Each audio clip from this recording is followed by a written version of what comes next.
Welcome to this week's Long Island Legal. I'm Joe Campolo, managing partner of Campolo, Middleton, McCormick. This week we have a very exciting guest with us. I'm so happy that he could make it with us. It's one of Long Island's rising superstars, Anthony Manetta. Anthony, good morning. Welcome. Thanks for joining us. Good morning. Thanks for having me. So you're one of Long Island's top 40 under 40, Suffolk IDA head. I want to know all about it. I want to know all about it. How did you get to become one of Long Island's superstars? So let's go to the beginning, right? Tell people who you are. Where'd you grow up?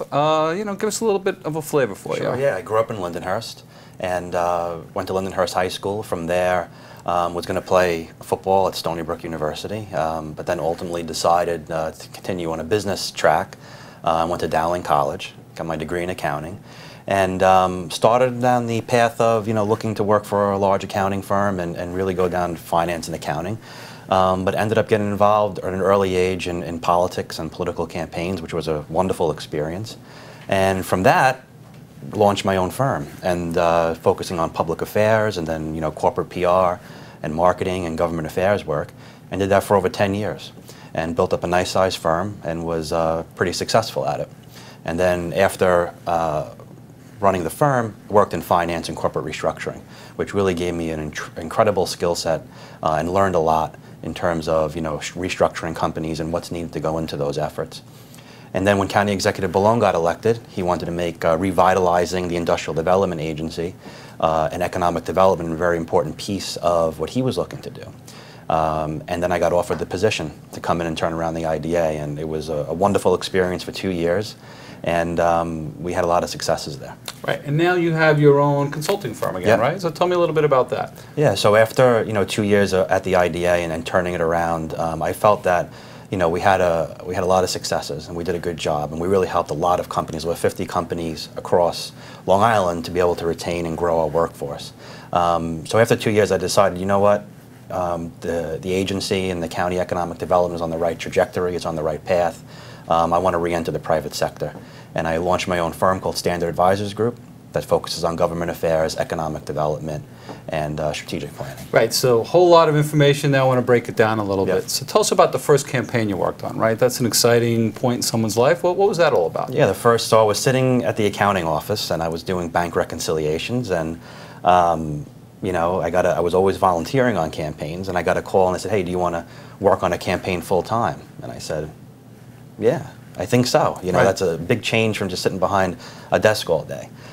So I did that, and it was a wonderful experience. And for 3 years in a row, I really dedicated myself at a young age to learn the business, to build relationships. And building relationships was key throughout my entire career, to really focus on building the right relationships, and most of all, building a very solid reputation, for being an honorable and good business person. And so with those two things, I really worked hard to set out to do that, and the politics and the campaigns at an early age really laid a good foundation on how to do that. Right. I mean, one of the things our office has done a lot of deals with the Suffolk IDA and other IDAs. And when we had a very complicated transaction while you were there, it was awesome. It was an awesome experience. Your office was amazing, on top of everything, responsive. And this is the challenge, right? So the challenge is you get good, competent people out of the business sector who know how to run agencies and departments, and they do great in government. And then they realize, wait a minute, I can do even better, privately. So how was that tension, right? You went into public service. You were a great public service. What did you learn in public service? What do you miss about it? Tell us a little bit about that. Yeah, I mean, the thing that without question that you miss about it, and making the decision to leave was really bittersweet. Because we really... People were shocked. We were all shocked. I read about it in Newsday. Everybody was shocked, Yeah, and sometimes when you're there, you know that, what you were able to accomplish, and even if it was in a condensed period of time, just like with any turnaround and restructuring, many times you want to go in, you want to set it on the right course, and then, there's other professionals that can come in on a full-time basis and run it. And that's what we've done in terms of changing the tax policy to make it more aggressive, the marketing, the branding, the ability to now create a positive business environment in the county is laid, for companies to be able to, stay and grow and hire locally. And the thing that I miss about it really is, the direct positive impact in a meaningful and quantitative way that you can help companies and help individuals. And when I look back at the 2 years, without question, Sandy, Superstorm Sandy, was a tremendous impact to our region. Right. And everybody has to remember also that, not just it was, thousands and thousands of homeowners that were displaced and had their lives upended, but also many small businesses. And many of those homeowners work in the small businesses locally or are small business owners. So not only they had to repair and rebuild their homes and their lives, but they also had to do the same thing for their businesses. So one of the things we did right away is that we implemented a program for Hurricane Sandy, at the time Hurricane Sandy, Superstorm Sandy, sales tax relief program for small businesses. And what that allowed us to do, for no money, quick 24-hour turnaround process, we'll be able to get businesses across Suffolk County, along the shorelines on Fire Island, a sales tax exemption certificate for them to put up to $8,000 back in their pocket to help spur and get some money back into the local economy for rebuilding. So it's programs like that that just made a big impact, and things that you would miss, in public service. Yeah, absolutely. And those are things that people who have been in business and have run businesses understand exactly what businesses need. From our frustration, our clients' frustrations as business owners, a lot of times elected officials are just professional elected officials. That's all they've done their whole career. When you get people who have actually run businesses and who know what the issues are, it's so much more. You can tell. You can tell when you're dealing with people that have dealt with businesses before. So now you've taken that experience and you started a new firm. So tell us about that. Yeah, the firm it's going great. We have 3 focuses on government affairs, economic development, and strategic planning that includes communications. And what we're able to effectively do is at a level where the CEO, the small business owner, the chief financial officer of a company, whether they have 15 to 20 employees to 200 to 1,000 employees, we're able to come in and help put plans in place and make sure that they're getting the right visibility.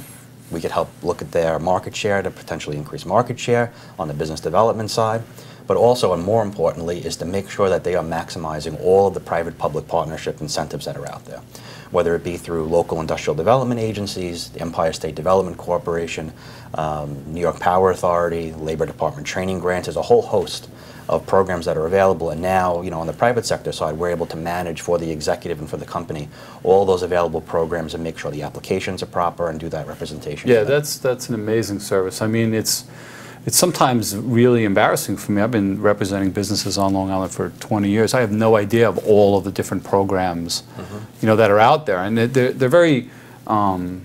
There's no real central place where you can go and just see them all, right? So a guy like you has had experience with it. It becomes a very valuable tool for businesses that are out there. And the deal that we did with the IDA when you were there, the photonics deal, that was a great deal. We got all sorts of incentives, both through the county and through the state, and growing the employees, and they're doing fantastic. They're growing. It's an incredible company. It's exactly the success stories that we need to have here on Long Island. So what do you see the business climate like here on Long Island now? Where do you see it going over the next few years? Oh, without question, the business climate is on an uptick. Just in the 2 years that I was at the agency, we approved close to $500 million in new capital investment. That's in Suffolk County alone. That's new buildings, equipment, manufacturing, construction. It's incredible. If you look at the trend of the increased multifamily housing stocks that we need, if you look at the transit-oriented developments, these are billions and billions of dollars in redevelopment and new development that's happening across Long Island. And that shows a commitment on financial institutions, on private investors, on developers to realize that Long Island's future is a positive future.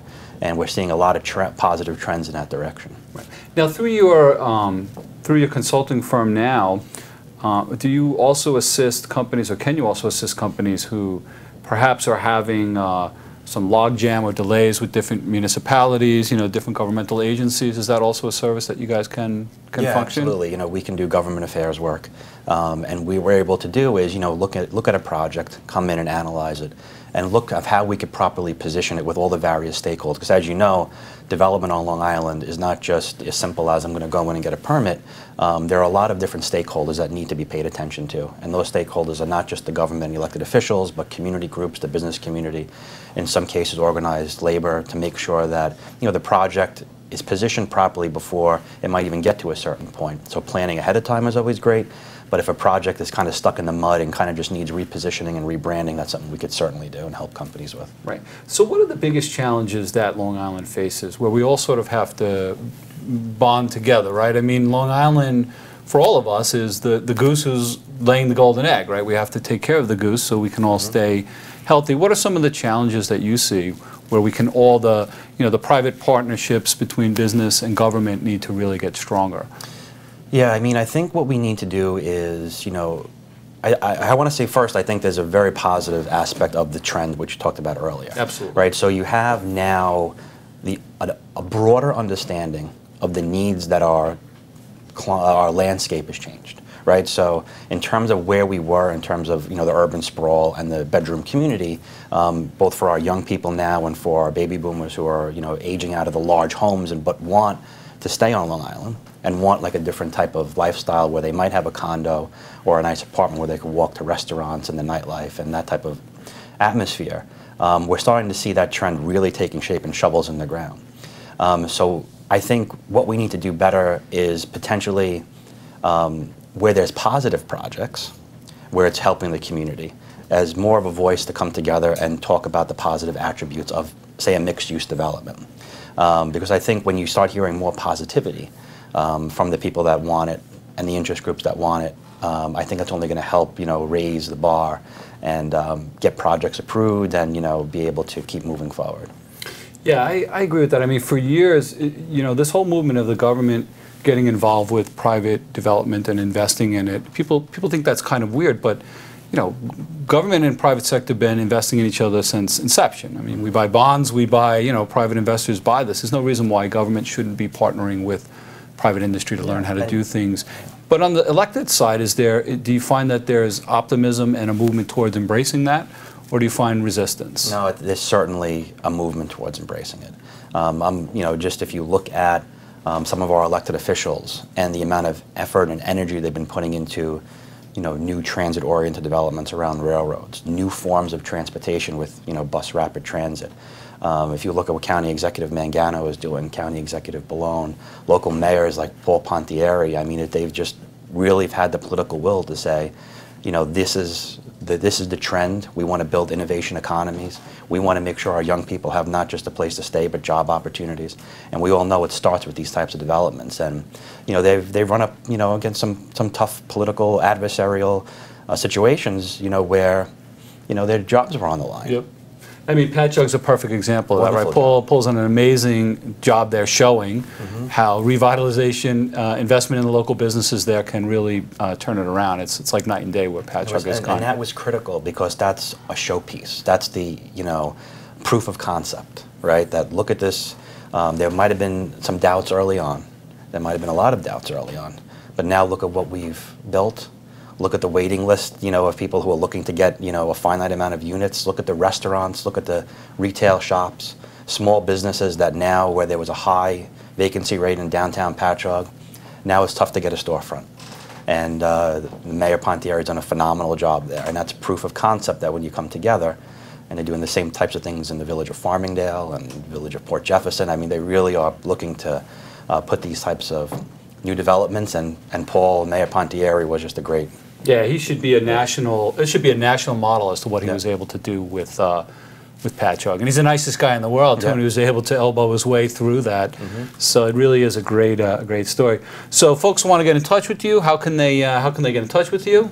Why don't you give us a little pitch and plug on how to get in touch with you, your website and everything else? Sure. Yeah, they can go online and check out standardadv.com, LinkedIn, Anthony Manetta, and feel free to drop me an email, get in touch, and we'll communicate with you. Yeah, folks, Anthony is the real deal. I've been doing this a long time on Long Island. When you meet people who know how to roll up their sleeves, get things done, and just don't bloviate, he's the real deal. And that's who we try to have on our show.